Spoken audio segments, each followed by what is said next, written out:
Today's video is a recovery session. I work out 6 days a week, twice a day, and so on Sunday I just do some basic recovery work. And I'm starting with a lat stretch because the thing that I have to deal with the most is I've had slap tears in both shoulders and torn rotator cuffs, so my shoulders are an area that I have to pay attention to, and my lats get really tight, and tight lats equals shoulder impingement and shoulder pain. So I start my session off with a 30-second lat stretch. Whew. I'll do both sides here. This is a really intense stretch. There's easier versions than this one, but this is a really good way to start my session. And I do this really quickly. This is going to be a short video, and I'm just going to go through these couple of stretches, some trigger point release, and I'm also going to do some muscle scraping for my slap tears, but also for a bit of trigger point release for golfer's elbow and tennis elbow. Those are the things that I'm dealing with at the moment. And I've also got spondylolisthesis and spondylosis in L4 and L5, so do a little bit of foam rolling for that. So let's keep going.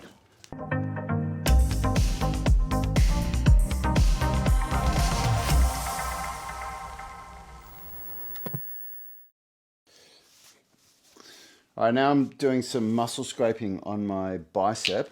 So a lot of the pain that you feel in your shoulder from a slap tear, a lot of it comes from the lats being really tight as a response to, the injury, and also from your bicep. There's a lot, the long head of the bicep connects onto the labrum where the slap tear occurs, onto the superior part of the labrum. And this, doing some muscle scraping like this can really help. And this is actually feeling a lot better than it was last week. When you do muscle scraping on a muscle that needs work, it feels like it's going like this across the muscle. And when you do it on a muscle that doesn't need so much work, it feels quite smooth. And last week when I did this, it was really, and now it's a lot smoother. Not 100%. I can still feel some spots, but it's getting better. And I just used some sports gel. There's nothing special about, well, maybe there is. I got given this and got told that it was a really good one. It's called Athlete's Gel. It's got wintergreen, capsicum, arnica, and clove in it. But, I would have just gone and bought some of that physio cream you can get in Australia. It's called FISIO. Anything that has that deep heat kind of property to it, that like heats up, and that just gives you something, that allows the muscle scraper to go across your skin.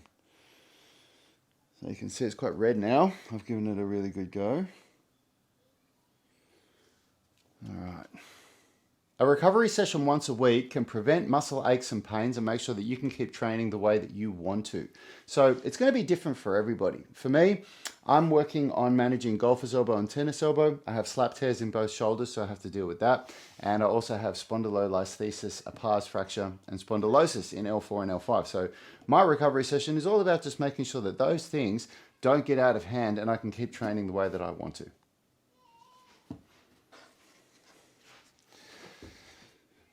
Okay, so for my golfer's elbow, I'm just doing a little bit of trigger point release today. So I'm just starting just above the wrist and then coming down a little bit, working up towards the forearms.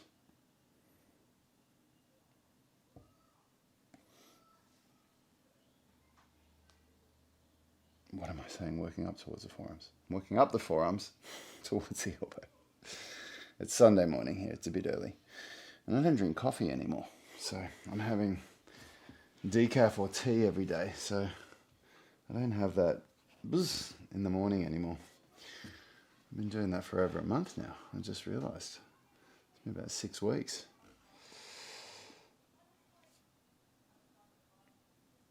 I just wanted to see what life was like without coffee. I was so addicted to it. Most people that I know are addicted to coffee, like they have it every single day. So yeah, giving it a try. Giving life a try without coffee. So far, so good. I've definitely gotten past the initial... I felt like crap the first couple of days. Oh, God. It wasn't good at all.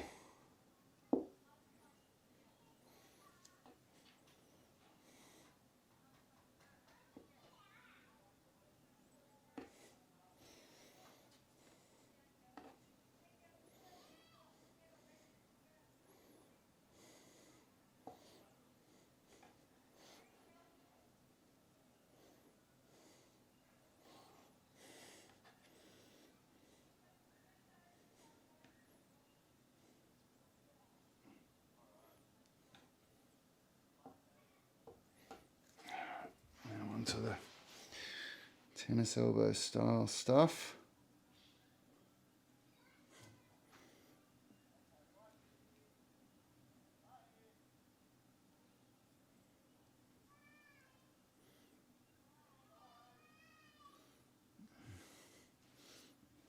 So this is just like muscle flossing. So you're just flossing the muscles while you're doing a trigger point release. And it really helps. Oh, wow, there's a good spot.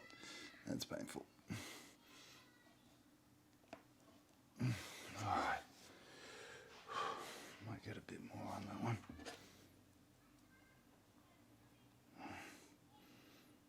So everybody's got, you all have different spots in your body that need attention. And I'm, doing this video on the spots in my body that need attention. So you've got to make sure that you do what's right for you based on your own, previous injuries or things that you're trying to keep at bay. Okay, now it's trigger point release for my lat. And it's for the same reason that I started this video with a lat stretch. So, tight lats are a major contributing factor to shoulder pain from any shoulder injury. They, all of the muscles in the shoulder can get locked down by the nervous system. Like the nervous system just tightens everything up to try and protect itself from any unsafe range of motion. And because the lat is such a big muscle, and when the lat gets locked down, it really restricts what goes on, because it restricts the way that it affects the way the scapula moves, and it affects the way that the humerus moves in the glenohumeral joint. So we really need to address that. And for me, that's a daily thing. Whenever I go a day or a couple of days without, working on this stuff, releasing my lat with some trigger point release and doing some lat stretching, that's when I start getting some shoulder pains and shoulder problems. And, it sucks. Like, I wish that I could say that my experience post slap tear was that I just did rehab and then it was fixed and then that was it and I never had to do anything else. But it hasn't been like that. It definitely has been progressive. Like when I started, I was in so much pain I couldn't even move my arm past here. Like that was it. There's no way I could lift my arm above my head or anything like that. And it's not like that anymore. And I can train the way that I want to train now, but I still have to keep the pain at bay. I still have to work to keep range of motion and work to be able to do the things that I want without pain, which is fine, I mean, that's what training is. I've just gotten used to that, I've had so many injuries in my body that I've had to deal with.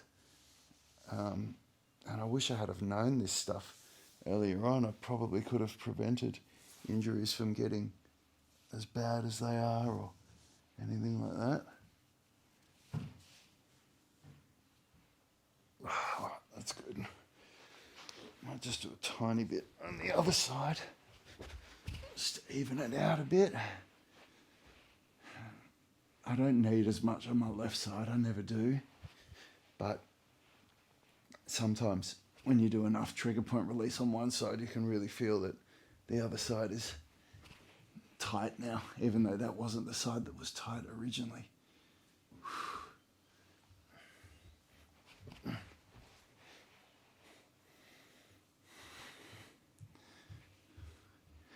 If you have pain in your body from an old injury, one of the best things you can do with your time is explore ways to fix that pain on your own. So there's many ways to do that. There's trigger point release, there's foam rolling, there's stretching, there's strengthening. Strengthening is crucial.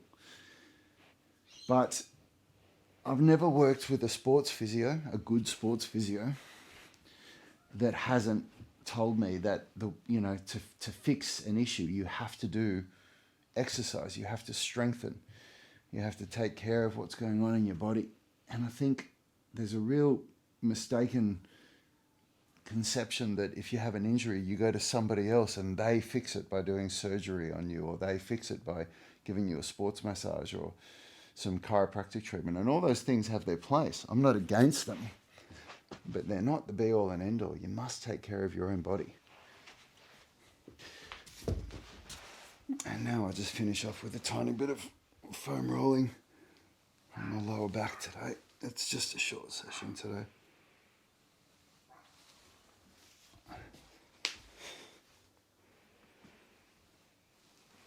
Foam rolling and then thoracic extension. So doing this thoracic extension is some of the most valuable work you can do for your back. So you're trying to really isolate movement to the thoracic spine, which is hard to do because you're trying to keep your lumbar spine from extending. So you're trying to keep a neutral or even a flex spine down here, but then from here up, you're extending.